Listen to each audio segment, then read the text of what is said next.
ఈ బ్రతుకు పోటీలో గెలవలేననిపిస్తుంది. అలసిపోతున్నా నాన్న, ఇంటికొచ్చేస్తా అని చెప్పాలనుందా? Don't give up. ఇది విను.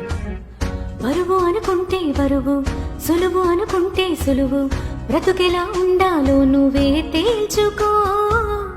అనుకున్నవన్నీ అవవు, ఎప్పుడు ఏదో కరువు, అందుకే కమ్మని కలలు సరి చూసుకో. వేసవికి మామిడి పళ్ళు, వానలకు ఆహరి విల్లు, చలికి ముక్కుల ముంగిళ్ళు, కష్టాలకిలా చిరునవ్వే చాలు. చేదైనా గాని ఇష్టంగానే తింటున్నామంటే అది ఉగాదని అంట. ఏ కష్టాలైనా